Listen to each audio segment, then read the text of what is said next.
¿Migrar te hace más fuerte o te rompe por dentro? Porque hay personas que migran y crecen y otras que se pierden.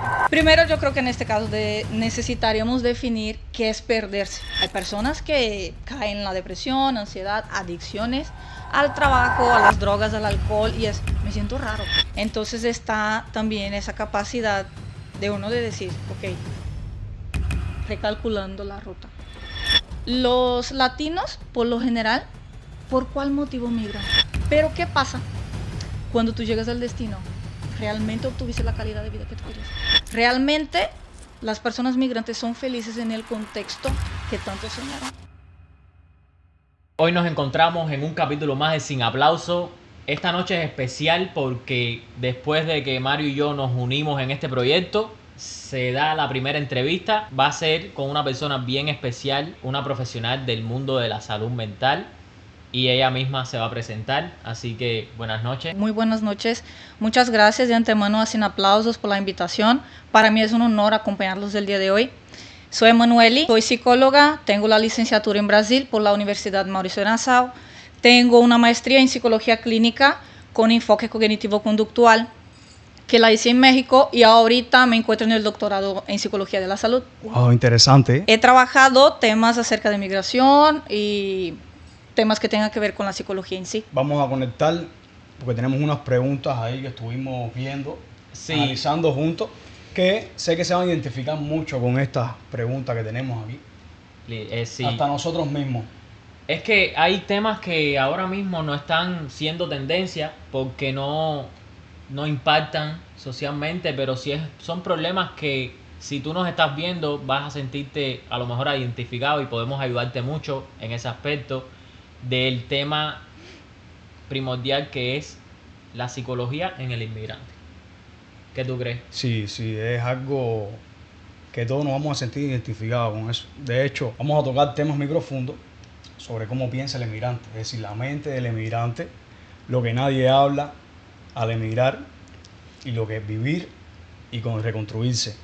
Y está bien interesante, la verdad, porque todos lo hemos vivido, incluso ella va a explicar más, pero de antemano es brasileña, pero lleva 7 años viviendo en México, Saltillo. De hecho, tiene ahí donde atiende a tus pacientes, pero ella estaría adentrando más.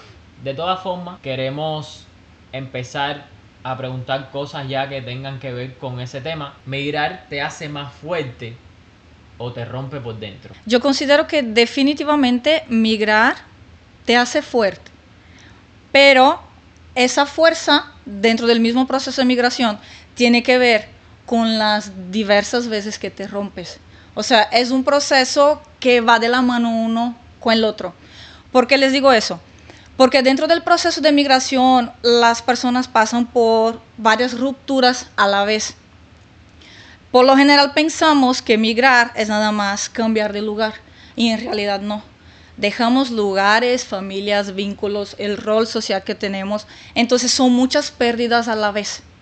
Y cuando tú llegas al lugar en donde estás migrando, necesitas reestructurarte y dentro de ese mismo proceso de reestructuración entra estas pérdidas, estas rupturas, quién soy, qué hago, a dónde voy, y eso termina haciendo que genera una habilidad hasta cierto punto que es la parte de la fortaleza de ser resiliente, ¿sí? Que por lo general las personas que migran suelen tenerlo desarrollado por la misma situación y el mismo contexto. Nadie habla del duelo de dejar tu país, pero psicológicamente afecta. Porque hay personas que migran y crecen y otras que se pierden. Primero, yo creo que en este caso necesitaríamos definir qué es perderse, porque pues cada quien migra en función de un objetivo, con metas, y hay procesos y motivos de migración distintos, ¿no? Pero yo creo que definitivamente lo que puede marcar la diferencia entre tener un buen proceso de adaptación o un proceso un poco más complicado es la cuestión de estar alineado la parte de quién eres, ¿sí?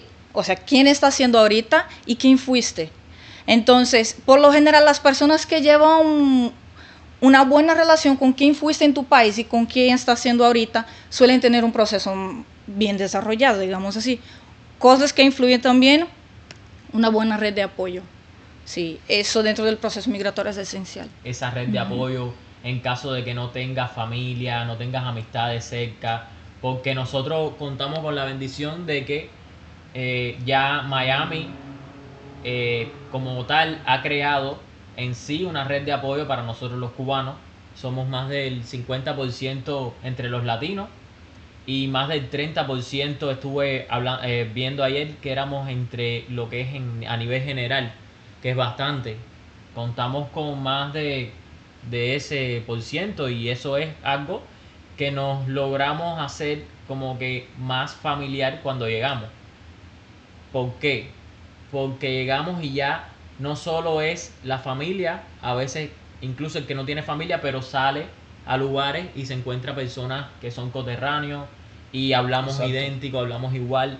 Entonces eso psicológicamente ayuda mucho, la verdad. Ahora, eso es muy bueno para nosotros y tenemos esa bendición, pero hay personas que no tienen esa suerte y se adentran en lugares, en países donde no existe eso y tienen que cambiar incluso Claro. de idioma, de muchas culturas. ¿Cómo podría esa persona encontrar esa red de apoyo en los primeros días? Digo que se le hace mucho más difícil que a uno en cuanto a eso. Sí, Sí, en estos casos yo creo que cuando hablamos de red de apoyo, más allá del país, sí, hablamos de una pertenencia. Entonces, lo que va a servir mucho para esas personas es encontrar otras personas o otros grupos al cual pertenecer, independiente del idioma, independiente de la religión o del país de origen, es hacer esas conexiones en donde te sientes un poquito más apapachado. Sí, y más acompañado en el principio. Es decir, una comunidad a donde sientes que perteneces, ¿no? Exactamente, independiente si, por ejemplo, ustedes son hispanohablantes, yo hablo portugués, pero si en la relación con ustedes siento que algunas de mis necesidades están siendo atendidas, ya entra como una red de apoyo. Claro. Porque me hace sentir perteneciente a. Existe una retroalimentación. Exactamente. sí, la verdad he visto como también los gobiernos han logrado desarrollar sistemas de atención a esa persona que va llegando. De hecho, hay como lugares, escuelas y eso en la frontera donde el inmigrante después de salir de ese proceso legal que le hacen, los llevan directamente hacia ahí. Ahí entonces muchos llaman a su familia, hay algunos que no tienen familia, incluso buscan trabajo alrededor, como que logran establecerse ahí y te dan un plazo, pero por ejemplo, ¿qué tú harías específicamente si llegas a un país desconocido, que no conoces a nadie? Primero, mentalizarme. O sea, el trabajo empieza por uno, ¿sí? Yo creo que ese es el paso número 1. 2, buscar lugares donde hayan otros migrantes. Porque dentro de la misma situación de todos migramos, estamos en el mismo barco, se genera un mayor nivel de empatía. Entonces es más fácil de conectar con las necesidades de cada quien. O sea, ese sería mi plan. Llegué, si no manejo el idioma, pues quién sí lo maneja, quién sí está abierto a ayudarme. Al final del día es lo que hace la diferencia en el proceso de adaptación. ¿Qué edad fue que emigraste? A los 23 años. Sí. Salí de Brasil a los 23 años, pues con destino a México, a estudiar justamente lo que era la maestría y pues me vine sola. ¿Qué estaba pasando por tu mente en ese momento? Fíjate que yo tenía muchas ganas de salir a, digamos, conocer el mundo, ¿sí? ¿Tenía miedo? Sí, lo tenía. Pero en ese momento lo que más me impulsaba era las ganas de conocer. ¿Fue más emocionante o fue más miedo? Fue una mezcla. Una mezcla, Sí. ¿eh? O sea, fue emocionante en el sentido de que, wow, lo logré. Pero miedo, a partir del momento que dejé a mis papás en el aeropuerto fue, ¿y ahora? De aquí para adelante, sola. Yo me identifico mucho con eso porque se encuentran tantas emociones unidas, Sí. ¿eh? Cómo uno puede sentir ese choque de emociones que a veces se sientes perdido, ¿sabes? Sí. No sé si te ha pasado, ¿no? Sí, y de hecho yo creo que es una de las partes más difíciles de emigrar. A la hora de decidir. Sí. y Porque demás. es un proceso muy ambiguo. Es como, tú te puedes sentir culpable por no estar con tu familia, por estar Exacto. lejos, pero a la vez es como, pero quiero salir adelante. Y ahí es donde está el detalle. Muchas personas confunden, porque una cosa no quita la otra. ¿Sí? Tú te puedes sentir culpable y aún así tener ganas de salir adelante. Pero ¿qué pasa? Entra ahí el discurso social de, Mario, es que tú deberías de estar agradecido por esa oportunidad. ¿Cómo que te sientes culpable? Y no, o sea, Mario puede sentirse culpable y puede estar agradecido por la oportunidad. Las dos en Sí. la misma persona. Así es. Eso lo aprendes también con el tiempo, porque en ese momento no lo ves así, estás completamente en duda constante. Pero sí llega el momento, a lo mejor no todos o muchos se demoran más y otros lo aprenden más rápido, Ujú. pero la realidad es esa. Sí, así es.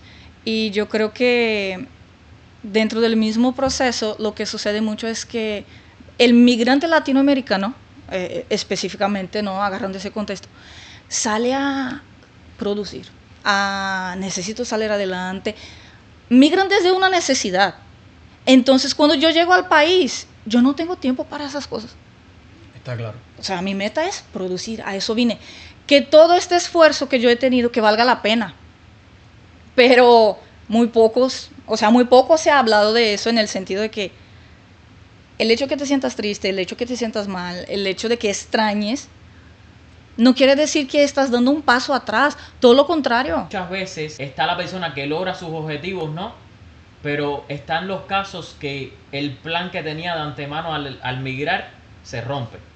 Sí. Entonces, por ahí puede ir eso de que muchos se pierden en el sentido de que al tú migrar por un objetivo específico, construir vida en tu país, mejorar tu situación actual, mejorar, hacer proyectos con tu mujer, a lo mejor tienes hasta hijos, y que en ese proyecto puede que la mujer se enamoró de otra persona en tu mismo país, a lo mejor ya no siguió el amor, en fin, muchas variables, pero ¿cómo puede manejar esa persona que tenía un objetivo inicial por el que migró? ¿Cómo puede manejar esa persona al no tener ese objetivo ya en sus planes? ¿Cómo puede manejar esa situación de decir, bueno, ¿qué voy a hacer ahora? A partir de ahí. Es como todo en la vida, o sea, tienes una idea, sales con una meta, con un propósito, pero cosas suceden en el medio del camino. Entonces está también esa capacidad de uno de decir, ok, recalculando la ruta. Sí. Salí con esta idea, estaba buscando eso, las cosas cambiaron, los planes cambiaron. ¿Qué voy a hacer de aquí en adelante? Es esta flexibilidad también de darse cuenta de que uno planea muchas cosas, pero no todo necesariamente va a salir como uno quiere. Claro. ¿Y qué hago después de ahí? La pregunta es, no es por qué me pasó, es, ok, me pasó, bien, ¿qué aprendí? Eso, ¿qué sigue? Cuánta reflexión, increíble cuánta reflexión tiene que estar uno constantemente, pero una de las cosas es que te detienes a reflexionar, pero tampoco puedes detenerte ahí completamente porque si no, no avanzas. Es la otra parte. A veces no hay ni tiempo para eso, porque tienes que seguir avanzando. Porque eso es lo duro del migrante, ¿verdad? Sí, muchas personas como la parte emocional, en este contexto en específico, lo tienen reprimido. Porque aparte, y de hecho es esta cuestión de si yo lo siento, me voy a sentir mal y no tengo tiempo para eso, tengo que salir a trabajar. Exacto. ¿Sí? Pero se va haciendo una bola de nieve. Pero, sí. Tú empiezas trabajando, hay personas que caen en la depresión, ansiedad, adicciones al trabajo, a las drogas, al alcohol, y me siento raro. El dinero que yo quería obtener, lo tengo, pero me siento raro. Hay una especie de vacío al tener ese dinero, pero como que no siente eso de que está logrando algo en específico. Sí.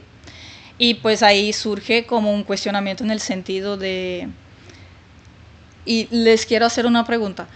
Los latinos, por lo general, ¿por cuál motivo migran? Latinoamérica tiene similitud, pero cada país tiene su particularidad. Sus motivos de por qué las personas migran. Ajá. Sí, hay muchos motivos. De hecho, lo primero que me viene a la mente cuando haces esa pregunta ahora que hiciste es para salir adelante. Llega un momento que te sientes estancado en el lugar de donde vienes. Exactamente. Que tienes el aquello de que sientes que puedes hacer más y estás limitado. Sí, o sea, lo que nos motiva, ya sea por estudio, por trabajo, por relaciones, o sea, lo que nos motiva por lo general al latino es eso de salir adelante, de una mejor calidad de vida. Pero ¿qué pasa cuando tú llegas al destino? ¿Realmente obtuviste la calidad de vida que tú querías? Y eso es algo que nos pone a cuestionar mucho esa cuestión de, bueno, llegué, estoy en el punto que yo tanto soñé, estoy teniendo la calidad de vida que yo esperaba. Y entramos en esta cuestión de las herramientas y la felicidad de la persona. Realmente, las personas migrantes son felices en el contexto que tanto soñaron. Todo el tiempo uno se lo cuestiona. ¿Será esto la felicidad? ¿Habrá valido la pena el sacrificio de dejar mi familia, mis personas atrás? Y supuestamente O sea, es comodidades, ¿no? Mi cultura, mi tradición. como que al final uno lo que más bien se plantea es, puede que esté viviendo bien, pero lo que pone en la balanza sobre el otro lado es el valor y el peso familiar, los vínculos, esa cosa, esa nostalgia que tú dices, bueno, para lograr todo esto, el sacrificio fue dejar personas humanas, porque vas a tener un carro nuevo, vas a tener quizás una casa bien linda, mejoras, pero el ser humano necesita de esa familia, de ese abrazo. Entonces, sí, yo digo que la pregunta que muchos inmigrantes se hacen cuando pasa el tiempo es eso. ¿Valió la pena el sacrificio de mi familia por este bienestar, por esta cantidad de cosas, materiales, etcétera? Sí, y de hecho yo creo que eso es lo que, todo este proceso que estamos platicando de cómo es la vida del migrante así, tiene un término específico, se llama duelo migratorio, ¿sí? El duelo migratorio, a diferencia del duelo por muerte, es un proceso en que, uno, tienes múltiples pérdidas, como les platicaba al principio, y dos, es una herida que siempre está abierta. ¿Por qué? Sí, por favor, explícanos. Sí, haz de cuenta, fíjate que cuando alguien, un pariente o el animal de estimación como que se va, tú sabes que ya no vas a platicar, ya no lo vas a ver, duele, pero llega un momento en que hacemos un cierre. En el caso del duelo migratorio, no, tu país sigue estando donde mismo, tu familia sigue estando viva, ¿sí? Entonces es como vienen fechas importantes, vienen situaciones en que tú no puedes hacer mucho, estás del otro lado del océano, y tú dices, no logras terminar de hacer este cierre como en el duelo por muerte, ¿sí? Y eso es algo que hace que el duelo migratorio sea un proceso aún más complicado. Claro. No, lo bueno que aún así uno puede, ¿sabes? Por llamadas, por FaceTime y demás, Sí. pero no es igual. Pero bueno, es un alivio. Yo digo que compensa un poco. Sí, afortunadamente la tecnología ha Hasta ayudado que pueda, mucho. exacto. Sí. Y lo otro es que muchos miramos y no sabemos si podemos volver, regresar de nuevo a ver. Es lo más frustrante, ¿entiendes? Sí. Lo más frustrante que yo veo en ese tema es eso. Que no sabes si puedes ir de nuevo a ver a tu familia. Sí, o sea, digamos que es algo que de hecho potencializa el dolor en ese sentido. ¿Y por qué mucha gente no se da cuenta de que está viviendo un duelo migratorio? Uno, porque por desconocimiento, o sea, no sabe que existe, es como me siento raro, pero pues Claro, no conocen se supone el que tema. así debe de ser, ¿sí? Eso es uno. Dos, es esta parte de no se dan el espacio para vivirlo. Uno, porque malamente creen que facilita el proceso de adaptación, mientras menos yo sienta, más rápido voy a adaptarme, ¿sí? Yo no tengo tiempo para estar pensando que extraño a mi mamá si yo fui el que tomé la decisión de venirme a Miami, por ejemplo, ¿sí? Eso es uno de los puntos. Y está esta cuestión de que socialmente se fomenta mucho eso, que eres migrante, tienes que ser fuerte, ¿sí? Va a ser tú sales de tu país mentalizado que no va a ser un proceso fácil, pero eso no quiere decir que tú tienes que ser fuerte todo el tiempo. Hasta que no lo vivas, Sí. es que no te das cuenta de muchas cosas real. Así es. Yo digo que en ese momento, como no estás viviendo ese duelo, lo que más tienes en tu mente es eso que te está faltando en tu país. Esos logros por cumplir, ese carrito que tú sabes que por mucho que trabajes en tu país no lo vas a tener, cositas que van llenándote esos ojos. Esa de carencia que uno tiene. De que es como que te abrieron un tesoro y te están diciendo, bueno, ahí se encuentra y tú vas a por todo. Luego, cuando buscas el tesoro, te das cuenta que ahora está el tesoro del otro lado del mar, ¿me entiendes? Entonces es como... hace referencia a un libro que me gusta de Pablo Coelho que se llama El Alquimista, que en sí es eso. Nos pasamos a veces tiempo persiguiendo sueños, persiguiendo metas, pero te has puesto a pensar que estás viviendo lo que hace un año, 2 años, bueno, o en el pasado soñaste. Anhelabas, exacto. Entonces sí, hay veces que hay que detenerse en el presente y valorar lo que tiene antes de que ya la vida te lo quite por una forma u otra y después lamentarse, ¿no? Quiero saber qué síntomas tiene este llamado duelo migratorio. Ok, lo puedes vivir de diferentes maneras, sí. Algo que es característico, pues es este malestar de siento que algo falta, sí. Lo puedes vivir en diferentes ámbitos, de que la familia, el idioma, la naturaleza, son varias cosas que te dicen, no soy de aquí. Sistema. Sí. Este sistema nuevo, ¿no? Sí, exacto. Y lo que sucede mucho es de que cuando migras, es esa sensación, no eres de aquí, pero tampoco de allá. Sí, porque el que se va, aunque regrese, no regresa igual. Sí, ya no se siente parte de donde salió. Exacto, o sea, tú regresas con otros lentes, con otra manera de pensar, con otra manera hasta de actuar, de intervenir. Sí, y va mucho de la mano con la cuestión de la cultura. Sí, de que, pasaste 2 años en Miami, pues eres menos cubano. No, sigue siendo cubano igual. Yo quiero irme por una pregunta un poco más personal. En tu caso, ¿cuál fue el momento más duro de emigrar? Yo considero que en mi caso el momento más duro de emigrar no fue cuando llegué, fue después. Por lo general las personas dicen, de Brasil, no habla español, llegó y que la maestría. Sí fue difícil, pero era lo que les comentaba, uno llega como mentalizado de que, eso va a ser duro. Pero cuando se vive este proceso, que se bajan las defensas, que uno dice, ya logré la estabilidad que quería, y esa estabilidad de pronto, boom, se termina, es como...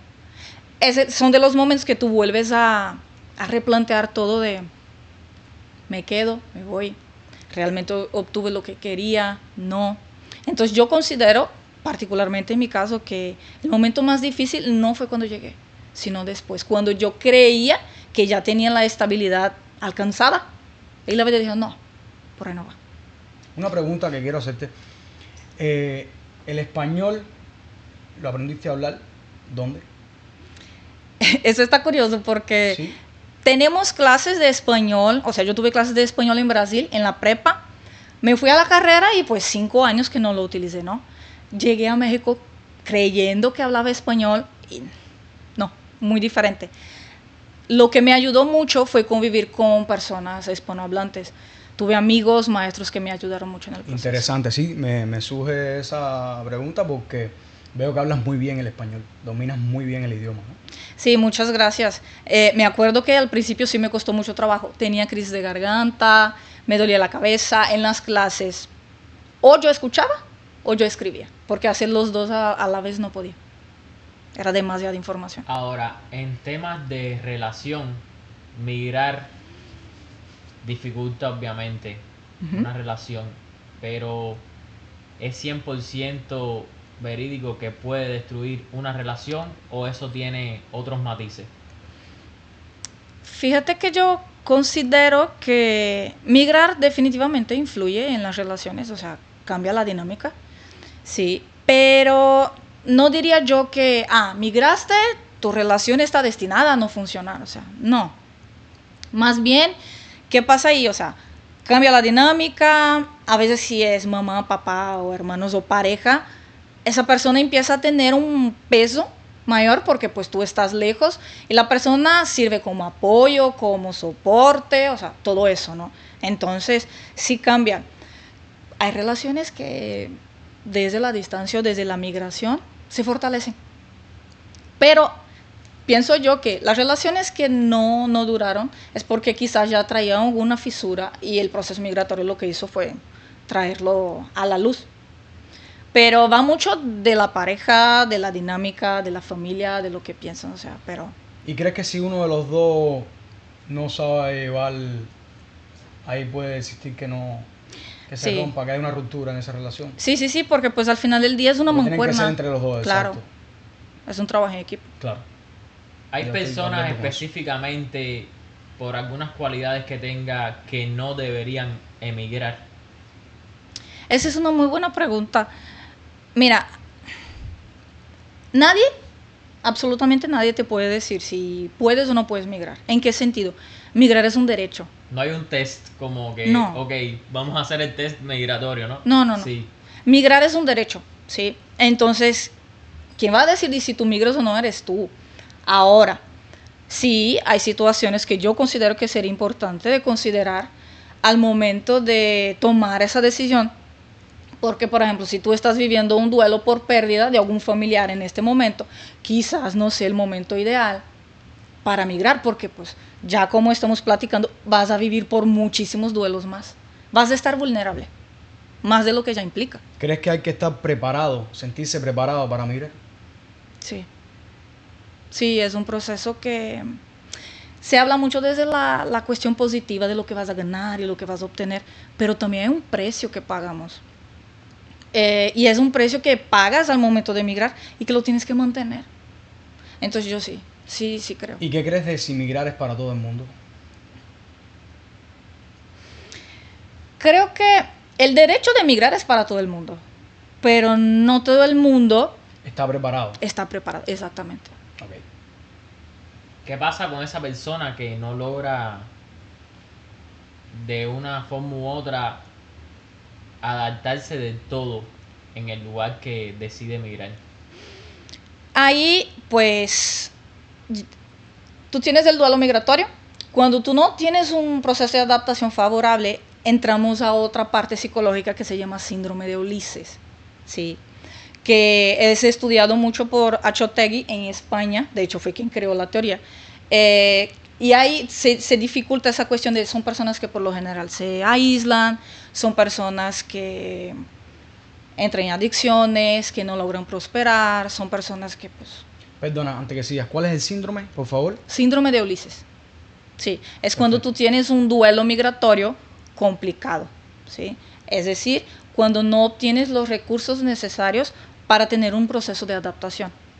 Sí, va como si fuera escalando. Me interesó mucho ese tema del síndrome de Ulises, porque es verdad, hay personas que se aíslan, se tiran en una cama y no se dan cuenta que están en una depresión. Ujú. Ahora, ¿cómo saber si estás cayendo en una depresión? Mira, la depresión tiene muchos síntomas, sí. Creo que ahorita hay un fenómeno en donde por lo general estamos patologizando a todo y pues tampoco es la idea, pero ¿cómo sabes que tú estás cayendo en depresión? Cuando tú tienes una tristeza que es constante, una sensación de vacío, que se hace presente varias horas del día durante muchos días y presente en varios días del mes, ¿no? Y ahí, pues para eso, lo más recomendable es que tú acudas con un especialista, ¿sí? Con un terapeuta o un psiquiatra que te pueda diagnosticar bien si realmente tienes depresión o si tienes una tristeza, porque estás dentro de un proceso migratorio, o sea, la tristeza sí o sí va. Sí, y existen las personas que dicen, por ejemplo, esto se me pasa. Puede ser, ¿no? Sí. Existen ese tipo de personas. Y está el que no se le pasa, que Ujú. está en constante depresión. Explícame un poco sobre el tema. Lo que va a marcar la diferencia de, uy, necesito poner atención a eso o se me va a pasar es ese malestar que tú sientes está afectando tu vida diaria, está afectando tu relación con tu pareja, está afectando tu relación en el trabajo, tu relación contigo mismo. En caso de que la respuesta sea sí, es, ok, necesito detenerme y poner atención a eso. Cuando un problema empieza a afectar diferentes áreas de tu vida, por lo general sí necesita pues esa atención, ¿no? Y es increíble como cuando existe esa depresión, todas las áreas de tu vida están mal. Sí, termina afectando, porque si tú estás mal, Todo lo demás está mal, todo lo que te rodea.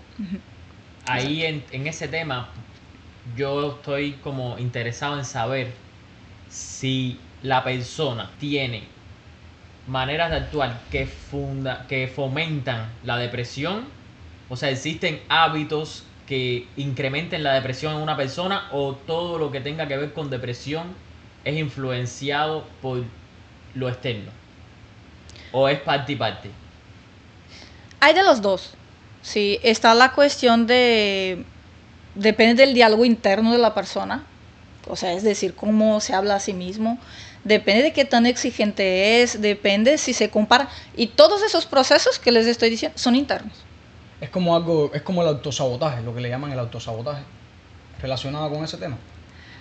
El autosabotaje sí puede entrar del proceso del por qué te está generando como depresión, pero no es algo lineal de que, ay, me estoy autosaboteando y entonces automáticamente tengo... Para No. estar bien claro con eso, ok. Gracias Sí, por no. aclararnos esa duda. ¿La depresión se combate con felicidad o se combate con... Porque, ¿qué pasa? Que casi siempre, ¿por qué la adicción? Porque la adicción son toques de dopamina que está teniendo la persona en el momento, que la dopamina es una hormona que involucra la felicidad, o sea, como que desemboca en felicidad. Ahora, ¿puedes tú combatir la depresión con felicidad simultáneamente, o la depresión se arranca de raíz para que entonces empezar a vivir una vida más plena y luego ser un poco más feliz? Y no vivir solamente de placeres momentáneos. Exactamente. Mira, cuando nosotros hablamos de depresión, es un proceso psicológico, pero también es un proceso fisiológico. ¿En qué sentido? También suceden cosas a nivel cerebral, ¿sí? Entonces, ¿la felicidad va a ayudar a la depresión? Sí, pero se supone que una persona que está en depresión no está viviendo esa felicidad del todo, ¿sabes? Entonces, ¿cómo te doy esta herramienta si yo no la estoy viviendo en este momento? Les explico. Cuando nosotros hablamos de felicidad, por lo general hay 3 factores que influyen mucho. Uno, es la cuestión de los vínculos, amigos, cómo te llevas con tu familia, cómo eres como un ser social, ¿sí? Ese es un punto. Otro punto es la cuestión del sentido. Cuando hablamos de sentido, tiene que ver con tus metas, tus propósitos, que te mueve, que te hace despertar a cada día. Y tercero es el bienestar personal. Es decir, ¿qué te hace sentir vivo? O sea, ¿qué te hace ser tú? Esos 3 puntos, cuando están alineados y cuando están vivos y activos en la vida de las personas, llegamos al punto de lo que es felicidad. Sería exacto. ¿Cómo se le llama? Sería llamado la felicidad. Exactamente. Me encantó eso porque es un resumen bien compacto, ¿no? De lo que significa la felicidad. Entonces tenemos 3 áreas fundamentales para que una persona logre más plenitud. Tenemos el área ser social. Sí, los o sea, vínculos. el área sociable. Tenemos que esa persona tiene que tener un propósito, ¿no? Un El propósito sentido. es una meta, un objetivo. Y la tercera, entonces, sería El bienestar personal. el bienestar personal. Ahí hablamos de sentirte bien contigo. Exacto. Podemos aplicar lo que es gimnasio. También. Sí, Salud. yo pienso que el eje fundamental es la salud. Sí, es que el eje fundamental es que tú estés alineado contigo. Eso es lo que va a mover. Porque si tú estás alineado contigo, automáticamente vas a buscar cosas que te generen salud. Salud. La alimentación influye en que, por ejemplo, yo escuché una vez que hay productos, hay químicos que influyen más en que una persona se sienta depresivo o más feliz. Eso es verdad. Mira, yo creo que en este caso los que manejan del tema del todo son los nutrólogos, ¿no? Pero sí, definitivamente hay productos en donde te sube el nivel de azúcar y eso pues va afectando tu estado de ánimo. De hecho, los energéticos, o sea, las personas toman para que tengan este boom y que tengan energía, entonces automáticamente ahí ya tenemos una conexión de, sí, la alimentación va a interferir. Este duro proceso de emigrar, ¿quién es más fuerte a la hora de sentimentalmente hablando, ¿no? ¿La mujer o el hombre? Yo creo que en ese sentido ¿Quién lo lleva mejor, perdón? ¿Quién lo lleva mejor? va a depender mucho de la persona, ¿sí? Y de los recursos, pues, emocionales que tiene cada quien. Pero por lo general, considero que el hombre, porque cuando hablamos de emigrar, emocionalmente hablando, el hombre carga con menos, y aclaro este punto, con menos en el sentido de que muchas veces dentro del mismo proceso migratorio hay familias. Y las mujeres están con eso de acompañar a los hijos y el hombre va a salir adelante. De hecho, es algo que pasa con mucha frecuencia. Primero va el papá y luego cuando yo estoy estable, cuando todo está en orden, te traigo ya con los hijos al lugar. Sí, lo más común, el que se ve es eso. Entonces, sí, en este contexto en específico considero que el hombre, por lo mismo de...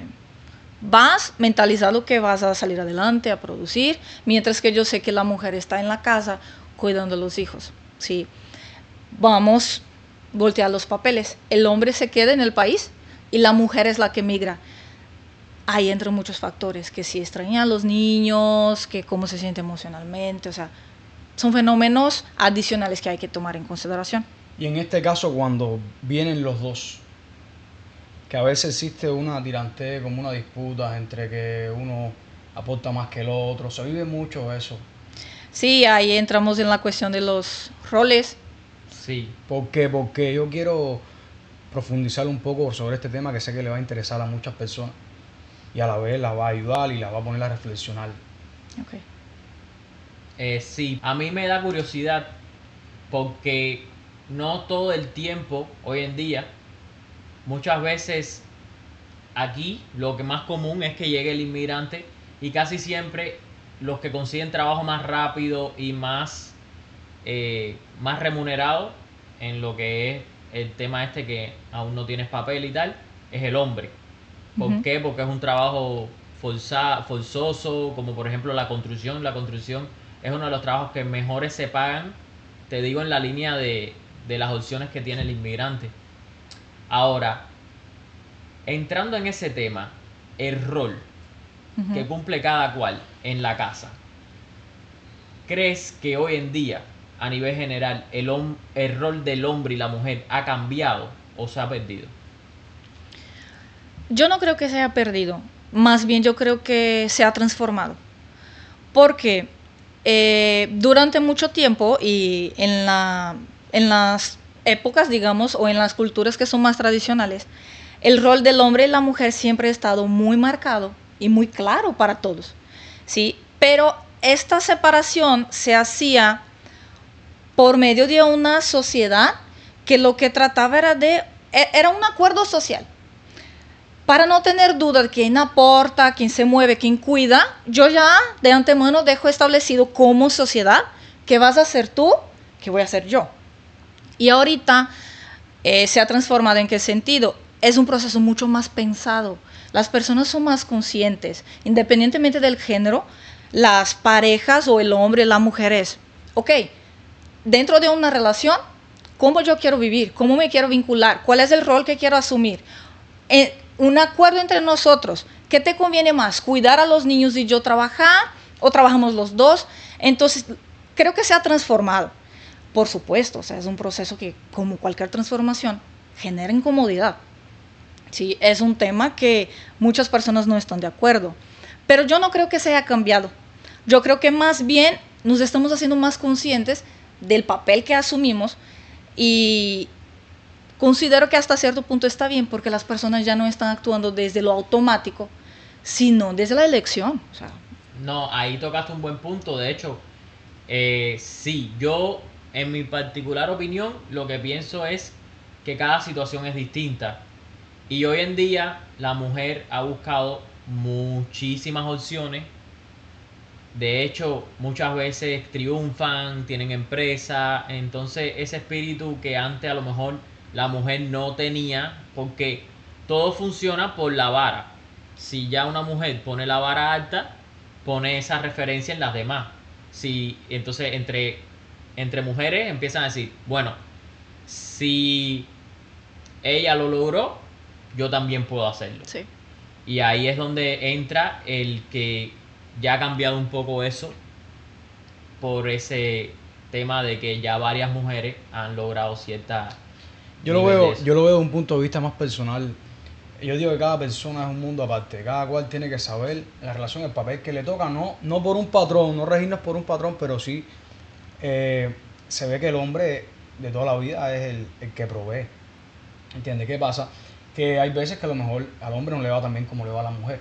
Ujú. Y para eso es la pareja. Si a la mujer le está yendo mejor, es como un ratico.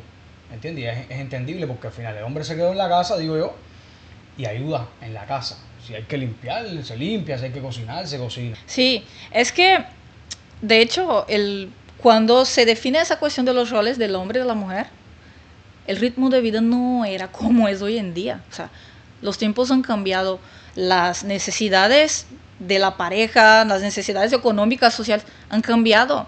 Entonces, creo que lo que funciona mucho en esos casos es la pareja, entre ellos dos decidir, oye, ¿qué nos funciona a nosotros? ¿Cómo queremos manejar eso? Más allá Exacto. del, ¿sabes? Entonces, Conversar y guiar un mutuo acuerdo Sí. como usted está diciendo. exactamente. Sí, yo creo que aquí el proceso de comunicación es algo fundamental.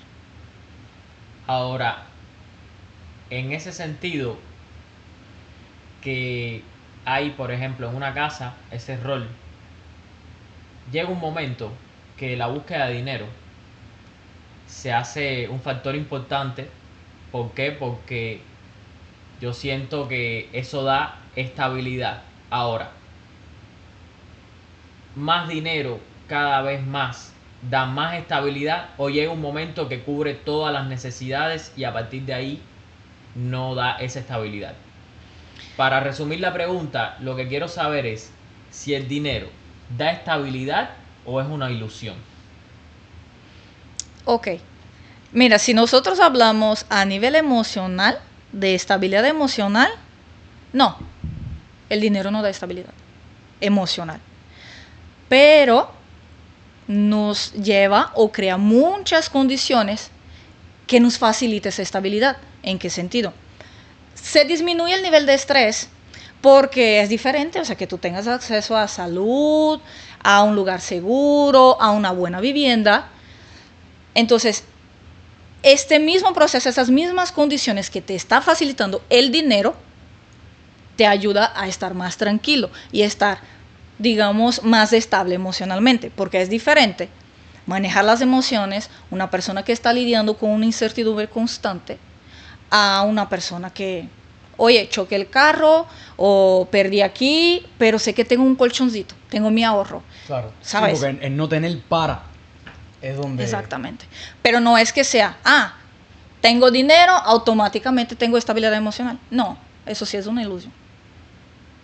El tema que es que el dinero es una herramienta, un recurso. Entonces sí te puede dar estabilidad para eso mismo, para solucionar problemas que se te presentan. Pero de ahí en que te haga feliz, hay una parte bien importante, que hay problemas internos de uno que no los compra el dinero, porque son cosas que debe uno trabajar. Exacto. Sí, ahí te entendí. Sí, de hecho, regresamos al mismo tema de la felicidad. Vínculos, la cuestión del sentido y la cuestión del bienestar. Si ustedes se fijan, ¿dónde entra el dinero? Entonces el dinero es algo que me va a ayudar, ¿sí? Me va a dar alas, pero no me va a enseñar a volar. Eso va de cada quien. De hecho, si tenemos como referencia lo que acabas de decir, de esas tres áreas, y al tener la herramienta del dinero, cómo podemos emplear esa herramienta bien fundamental cuando ya lo tenemos para poder tener esas 3 áreas lo mejor posible. Entonces, sí, porque si tienes esa herramienta, pero solo piensas en cubrir otras áreas que no son esas 3, puede que ahí entre lo que es de nuevo lo que hablamos, ¿no? Ahí se pone de manifiesto el que primero que ser, hacer para luego tener. Así es. ¿Qué crees de eso? ¿Es así, Sí. doctora? Sí, está muy cierto, o sea, es una verdad. Por donde lo veas, tiene mucho sentido, o sea, así funcionamos. Es como una preparación para poder saber manejar, porque yo digo que si adquieres cierta cantidad de dinero con depresiones, con situaciones que todavía no has podido dominar, a la hora de tomar decisiones con ese dinero, es decir, como mismo tienes ese dinero, como mismo no lo puedes tener, lo pierdes todo. Como ha sucedido. Le diste al punto. Porque, ¿cómo tú te sientes? Literal, son los lentes que tú traes puestos. Y en función de eso, con o sin dinero es como tú vas a actuar. ¿Sabes? Es diferente una persona que está estable emocionalmente. Es diferente cómo hace una inversión a una persona que lo hace desde la necesidad o Desde necesito la sacar. Exactamente. Exacto. Entonces, tu mismo sentir influye mucho en cómo tú vas a administrar los recursos que tú tienes. Ser, hacer y tener. Buenísimo, ¿por qué? Porque eso es algo que me identifica mucho. Cuando la persona no sabe qué objetivo hay, a qué vino a este mundo, qué lo apasiona, se puede perder. Y volvemos al tema que tocamos, pero ahora vamos a suponer que ya eres, que ya tienes ese propósito, que ya sabes por qué viniste, pero tienes esos sueños que tienes en mente, que siempre has querido, y ahí entra el tema de la manifestación, que ahora hay mucho auge con eso. La manifestación, hubo un libro que se publicó que se llamaba El Secreto, tiene que ver mucho con la mente. Ahora, ¿la manifestación funciona de verdad o es psicología mal entendida? Yo no creo que sea psicología malentendida, pero de hecho yo creo que es algo que mueve a mucha gente, ¿sí?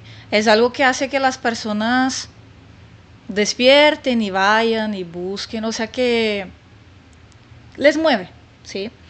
Pero ¿dónde está el detalle? Ahí yo creo que va de la mano. No considero que sea psicología malentendida, pero psicológicamente hay una explicación, ¿sí? Cuando nosotros, miren, por lo general para poder hacer la cuestión de la manifestación necesitamos plasmar cada detalle, o sea, ¿qué vas a manifestar? ¿Cómo quieres? ¿Qué color quieres? ¿Qué tanto quieres? ¿Sí? Automáticamente y a nivel psicológico entramos en una cuestión de atención selectiva. Cuando yo digo, voy a manifestar un carro y lo quiero rojo, de esta marca, de cuatro puertas, con tantos cilindros, o sea, empiezas a ponerte específico. ¿Y qué sucede? Estás programando tu cerebro a qué. No sé si les ha pasado de que, quiero este carro, y de pronto empiezan a buscar y se dan cuenta que, oye, vi este carro en la panadería y en el mercado, y dicen, yo no sabía que había tantos de estos carros en Miami. Esos carros no fue que las personas fueron a comprar el día que tú decidiste. Ya estaban. Nada más que no estaba en tu radar. Entonces, ¿qué pasa con esa cuestión de la manifestación? Las personas se van haciendo conscientes de lo que quieren, porque pues para poder manifestar, activaron la atención selectiva y empiezan a actuar en función a eso. Empiezan a alinear lo que piensan con sus acciones. Entonces las cosas se les empieza a dar. Claro, te empezaste a mover en función de lo que tú querías. Pero ahí entra algo que se me hace muy interesante, que es la cuestión de, si yo manifiesto, no está bajo mi responsabilidad. Es el mundo me está dando. O sea, hice por merecer.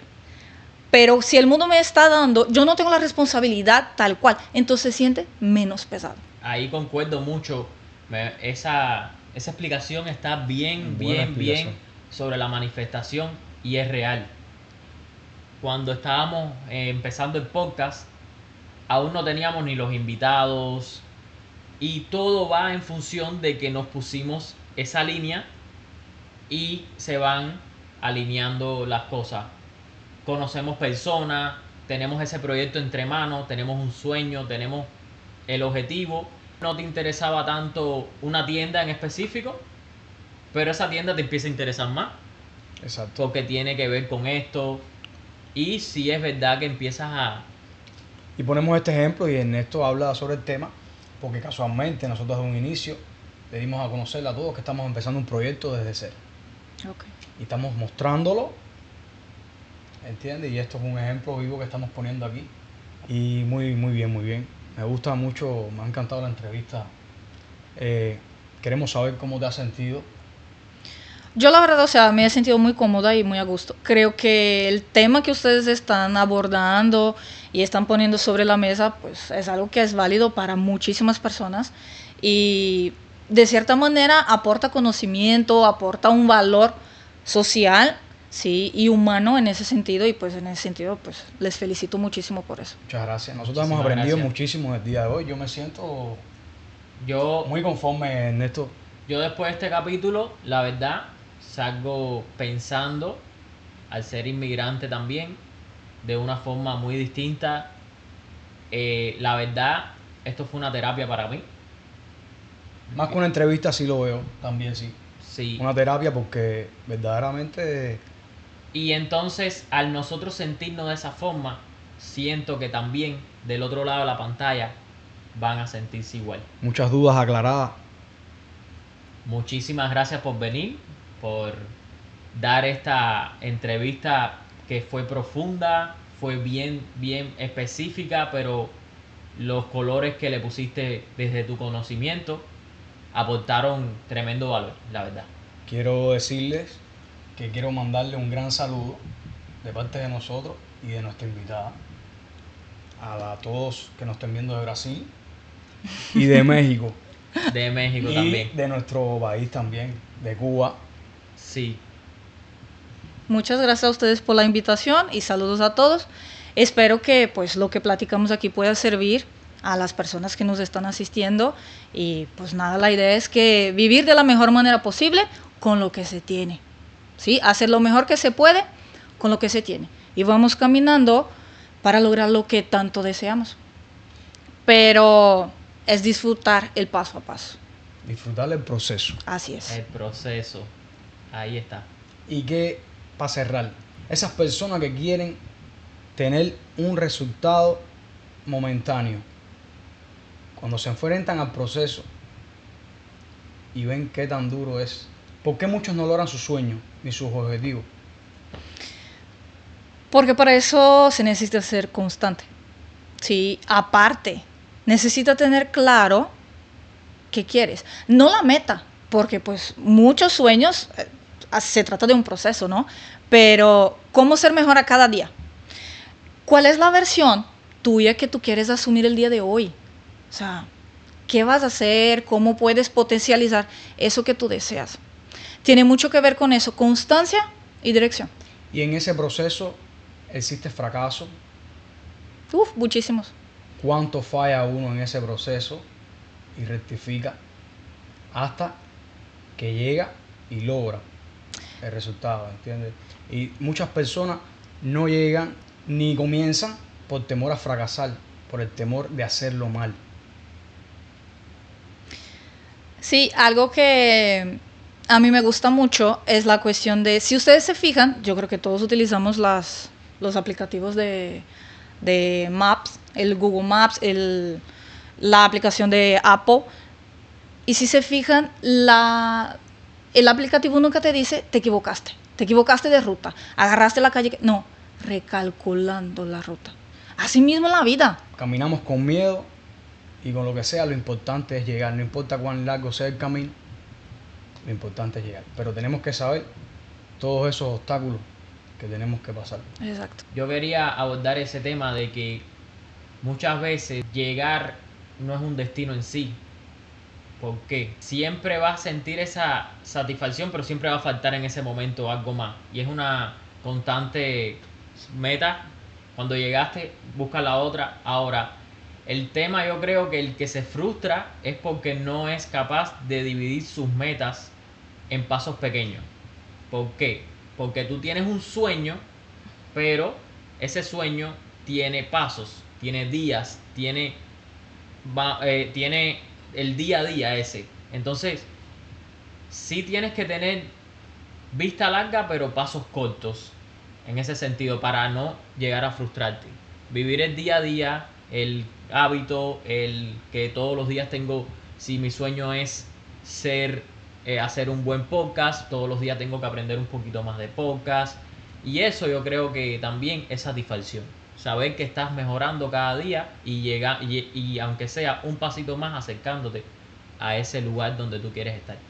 Ese supuesto llamado éxito, es cierto que son pequeñas victorias ganadas y quizás sostenidas, porque la otra es, puedes llegar a ser exitoso, pero lo más difícil que veo es luego mantenerse. Sí, o sea, Explícanos un poco sobre ese tema. cuando hablamos de éxito, lo primero que va es cómo percibes el éxito.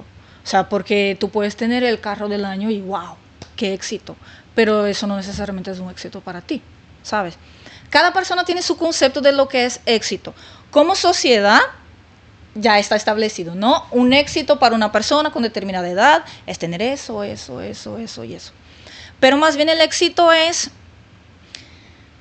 lo que tú buscas, cómo vives ese proceso de búsqueda, cómo haces para lograr las cosas y una vez que tú lo tienes, ¿qué tanto lo disfrutas? Es que el chiste, el proceso es más bien, no es tanto la meta, no es tanto el punto, es cómo tú vives el camino. Porque después que tú lograste la meta, el éxito, ¿qué sigue? Bueno, vamos a darle cierre a este capítulo. Una vez más, muchas gracias por venir y de todas formas vamos a seguir hablando de temas así en este podcast. Vamos a traer personas con experiencias de lo que han vivido como inmigrante o bueno, cómo han vivido un proceso de hacer un negocio y cómo se han enfrentado a la vida. Entonces, este podcast trata de eso. Y que pie derecho de empezar con una persona que domina el tema como la palma de su mano. Testimonio tan real como el que nos ha contado el especialista. Así que, bueno, si quieres cerrar, Mario. Muchísimas gracias, es un honor. Y lo que tengo que decir es que nos vemos en la próxima, porque sé que va a haber una próxima entrevista. Muchas gracias y mucho éxito para ustedes.